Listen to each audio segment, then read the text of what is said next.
Hey there, beautiful souls. My name is Brian, and I'm committed to helping people remember who they are. And today's topic is about free will.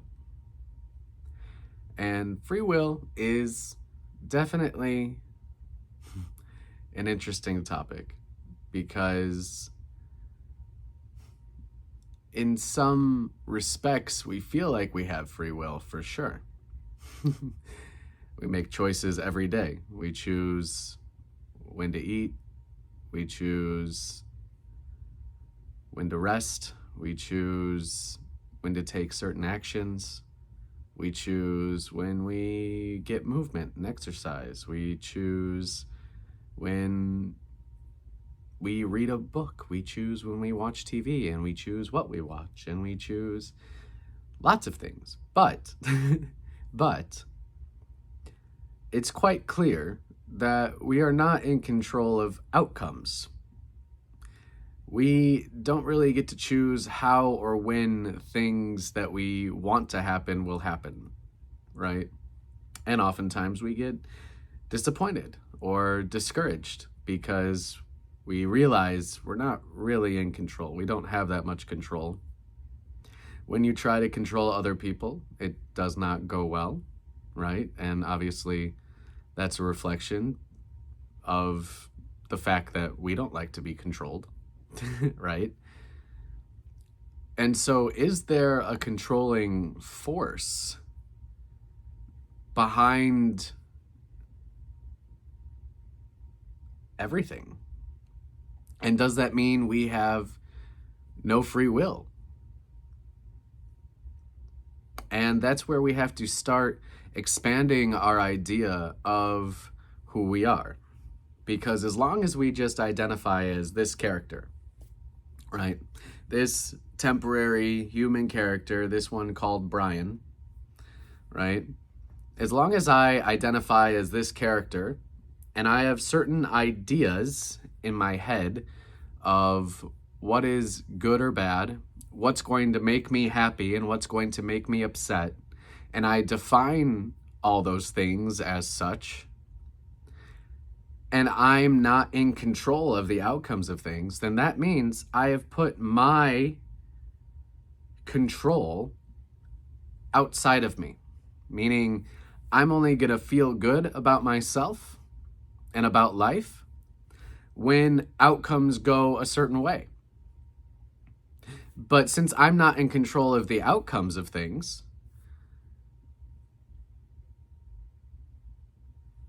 I might be in a bad mood often. I might be in a bad mood often, you know? And so free will is a topic where we have to start expanding our idea of who we are, because this is just a temporary experience, right? Being human is just a temporary experience. It's not an eternal experience. It's an experience within eternity. My true nature, who I really am, right, is the soul, who is on an evolutionary journey. And when I start to think of myself as a soul who chooses the experiences that I have within eternity, then my free will gets extended to something outside of this experience, right? If I understand that I chose to come here and have this particular experience, I chose Brian, I chose what parents I would have, I chose what lessons I came here to learn, I chose significant moments of this life, such as significant loss or heartbreak. I chose uplifting, heart expanding experiences like, perhaps soulmates and soul family coming into my life at certain times. I chose the general path of the life that I came here to experience. Now, when I consider that idea, now my free will has been extended outside of this smaller identity as being only a human. And if my soul is designed to truly enjoy the life that I have planned for it, to feel fulfilled in the grand scheme of this lifetime that I have planned for it, then isn't it true that even though I don't feel like I'm in control of outcomes, if I were to surrender and trust that the eternal aspect of me, the true self of who I really am in eternity, if I embrace that as who I really am, and that it truly does have my best intentions at heart, then can I start to understand that maybe my free will is in how well I can align with and enjoy the journey. Because what's the one thing, not two things, one thing, that I do have complete control over? It's my internal control, meaning my perception of any given moment. No one can take that away. You could be chained up, locked up in a cage. No one can tell me that I can't enjoy that. No one can tell me that I didn't choose that for my life. And suddenly, if I'm not giving my power to external sources, to other people, to outcomes and situations and circumstances, am I not in control of myself? When we feel out of control, it's generally, in fact, it's always because we are trying to control external circumstances. We are trying to control situations and other people, and when certain people come into our lives and things like that. We are trying to control things that are not within our control from this experience and perspective that we are having right now. As where when I work on what I can control, my perspective, do I choose to love myself enough that I could love myself through any situation? That I can love myself regardless of what I'm being called to let go of. I can love myself and enjoy where I'm at regardless of what I'm surrounded by, regardless of certain situations. And to realize that what I can also control is then my day-to-day choices. Do I choose to love this body? Do I choose to give it things that it needs? Do I choose to sit with difficult emotions, or do I suppress them or project them out onto others? Do I treat myself the way I would like to be treated? Do I treat others the way I would like to be treated? Or am I hard on myself? Am I abusive to myself? And do I project that onto others? These are choices. We do have free will choices. So if you understand that we are a soul that chose to come here, and we are a soul that worked with our higher self or with God directly, however you'd like to think about it, to create an experience. Because here's the thing. God, our source, is the perfect parent, holding unconditional love and space for us to have any experiences we choose to have in eternity. And so, if we can come to trust that and understand we are meant to learn trust here. That is one of the core lessons of being human. And how do I know that? It's because we're born here without knowing who we are. So trusting in what is unseen, trusting in the unknown, becomes very important when we don't know what's going to happen and we don't remember who we are when we start this journey. Trust and faith become extraordinarily important in a situation like this, in an experience like this, because understand, not all experiences are the same. There are certainly experiences within eternity where you may go into a lifetime and remember who you are. Just the same, there are experiences, and we are living proof of it, that we go into certain experiences, certain lifetimes, certain incarnations, so to speak, where we don't know who we are, where we have forgotten who we are. And this adds an element of mystery to everything and an element of surprise to everything. But we do need to trust in higher parts of ourselves. And by higher, I don't mean better. I just mean they have a different perspective.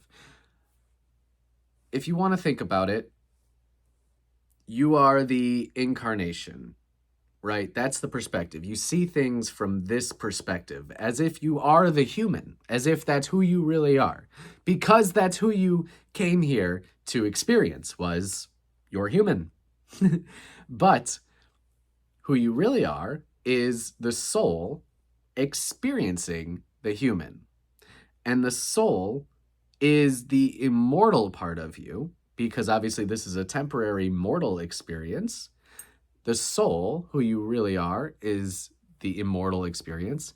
And besides the soul, or we could say above the soul then, is the higher self. And the higher self is all of the souls that you will ever experience. It is the total and complete version of you. It would be the true self of who you really are. And that self is always in alignment with God, because it's in oneness with eternity and infinity. It is also all-knowing. It is also aware of your highest path, and it is guiding you always. It is guiding all of your incarnations all the time. And then, of course, above the higher self would then be Source. Now, I don't know if there's other things and stuff in between there. It doesn't really matter. Like, there's the idea of the Elohim and things like that. I'm really not sure. These are all just esoteric ideas and theories, and certainly people have experiences of these things. But the actual structure of everything, it's a lot more fluid, I would imagine, and all possibilities, I suppose, would be true. But for our greatest understanding at this point, and to simplify things, understand that what you're experiencing right now is being a human.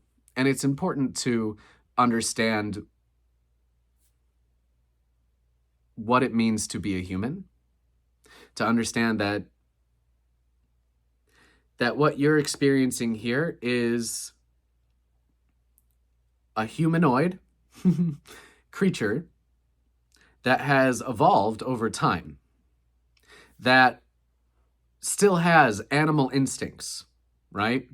There is still programming. When we go into fight or flight and survival mode, that's when the animal comes out, where the animal instincts take over, because it's about survival at that point. When you're in that fight or flight or freeze or fawn nervous system response, you're no longer in control unless you become aware that you're in that response.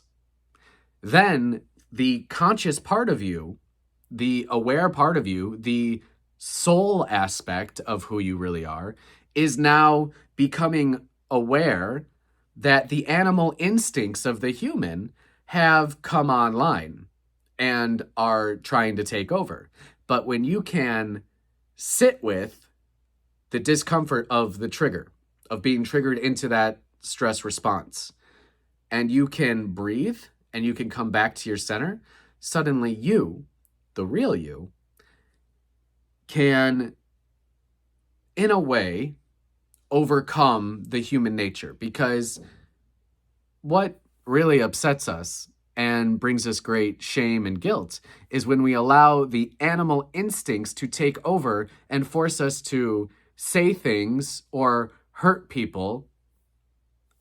And of course, who we really are is love, and we don't want to hurt others. So, in many ways, we are learning how to train this creature to know who we really are, which is divine love, and to know that we are truly safe, to know that our choices and our perception makes a great difference in the energy that we put out.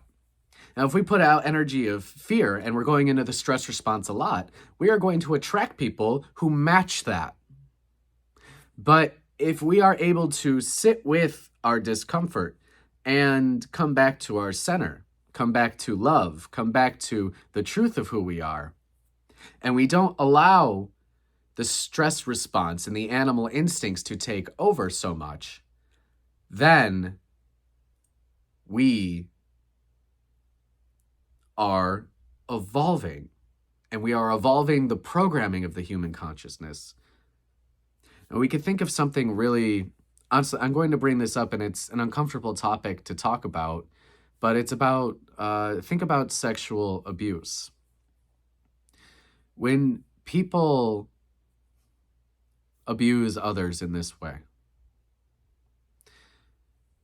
we have to realize that what's really coming over them in those situations is this animalistic thing. I mean, this happens in nature all the time, where animals fight and abuse each other in these ways, especially during when hormones are going crazy, because the animals are not having the conscious awareness and understanding of what's going on. They can't override their animal nature in some way, and we have to understand that we too are that.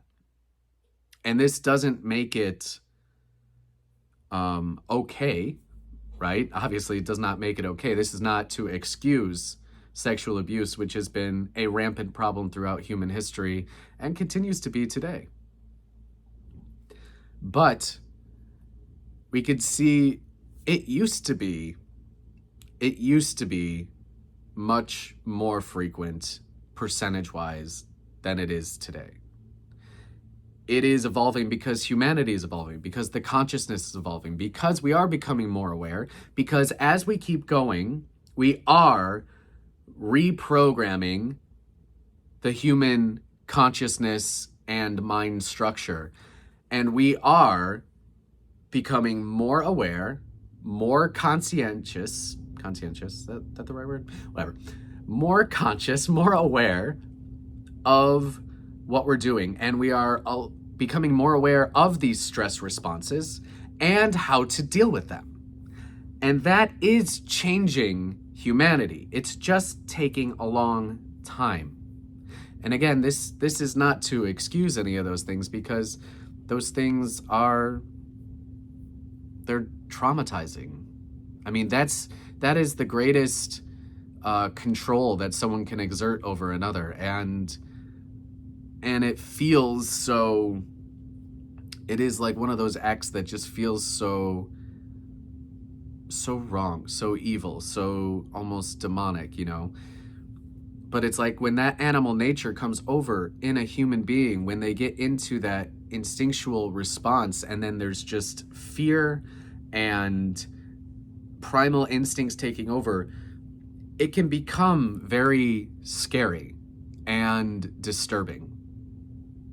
And we need to talk about these ideas, though. We need to bring awareness to them, because the more awareness we bring to these things, the more we actually understand these things and why they're happening and how they're happening, the more that we can override that, right? Because it's about awareness first. We cannot overcome adversity and issues in human behavior and human society unless we become more aware of them. We have to become aware. We bring awareness to uncomfortable things, and we have done this many, many times with many, many issues. And if we're going to truly claim our free will, the free will that we are, because understand, your soul has complete autonomy and free will. Your higher self has complete autonomy and free will. Everything here, though, in this temporary experience is working together for specific lessons. It is an extremely intricately designed dance, so to speak, within the universe of all these different moving parts, all these different beings who have free will, trying to, the free will is always honored, but we have to understand that the free will exists on different levels, and the more that we know ourselves, the more of our free will that we actually claim back. So, free will at a certain level of consciousness, a lower level of consciousness, it doesn't seem to be very apparent. It seems like maybe we don't have a lot of free will. But as you expand, as you know yourself more and more, as you understand your eternal nature, as you understand your soul's nature, your higher self's nature, God's nature, and realize that you are one with all of these parts of yourself and start to identify as more than just the human body and realize that you are much more than that, you realize that your free will is intact, has always been intact, and the more you know yourself, the more you can become conscious and aware and present in your human experience, the more you will be aware of your free will. The more you will be able to exercise your free will, and the more you will be able to align and enjoy your human experience with what is meant for you. Because you do have much meant for you. And the more that you know yourself, and the more you take on loving perspectives, and the more you explore what would be fulfilling to your heart and your soul, the more you can become aware of the plan that is built in for you, and to realize that you still have much free will and maneuverability and flexibility in what you put your focus on in between the significant events that you're always being led to for your soul's growth and evolution. So, know yourself. Know thyself is the whole point of this journey. To know thyself, to remember yourself, and to claim back your free will by becoming more aware and by embracing your humanity, but also by not allowing the animal instincts to control you, or expectations to control you, or certain standards or ideas of what you think should happen to control you and your well-being. The more we know ourselves, the more at peace we will be with everything. Even if there are rough awakenings throughout that journey, the more that we are committed to knowing ourselves, the more we will be at peace with the entire process, because we will eventually understand that everything is happening for our highest good,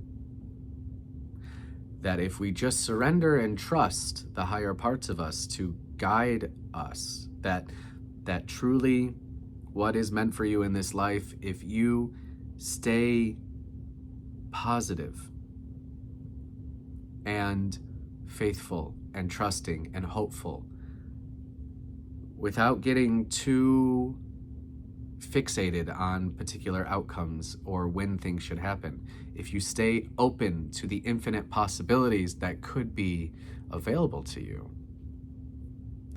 and you embrace your highest good, and you embrace self-love and self-care, your experience will be much more beautiful, and the free will that you do have will be much more apparent.